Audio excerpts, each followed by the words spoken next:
లో భారీ పేలుడు ఘటనలో శ్రీకాకుళం జిల్లాలో వంజంగి గ్రామానికి చెందిన రాజశేఖర్ మృతి చెందాడు. ఉద్యోగ అనుభవంతో ఎక్కువ జీతానికి విశాఖలోని ఎసెన్షియా ఫార్మా కంపెనీలో రాజశేఖర్ చేరాడని, యాజమాన్యం నిర్లక్ష్యం వల్లే అతను మృతి చెందాడని ఆరోపించారు. సరైన భద్రతా పరికరాలు లేకపోవడం వల్లే ఈ ప్రమాదం జరిగిందని గ్రామస్తులు తెలుపుతున్నారు. తమ కుటుంబాన్ని ఆదుకోవాలని ప్రభుత్వాన్ని కోరుతున్నారు. తన కుమారుడు మృతికి కారణమైన ఫ్యాక్టరీ యాజమాన్యంపై తగు చర్యలు తీసుకోవాలని వారు డిమాండ్ చేస్తున్నారు.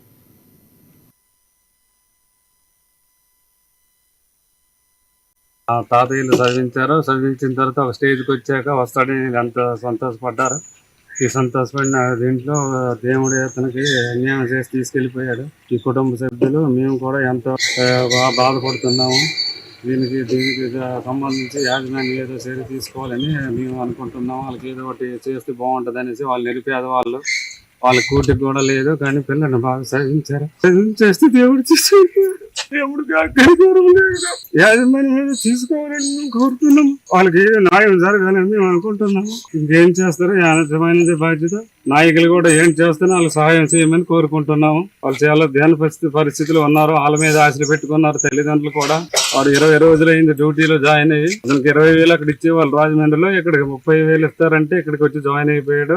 దీనికోసం ఈ ప్రమాదంలో అతను బాధ్యుడయ్యాడు. కాబట్టి ఆ కుటుంబానికి ఏదో మీరు ఆ యాజమాన్యం తరఫున ఏదో సహకారం అందిస్తారని మేము అందరం కోరుతున్నాము. మా పెద్దనాన్న కొడుకు ఒక్కడే కొడుకు, ఒక కూతురికి మ్యారేజ్ అయిపోయింది. కొడుకు బీటెక్ ఫైనల్ ఇయర్ చేసి ఎంతో కష్టపడి చాలా కష్టంతో కష్టపడి ఆయన పెంచి చాలా కష్టపడి పెంచిన తర్వాత ఏమో ఆయన వద్దురా ఏదైనా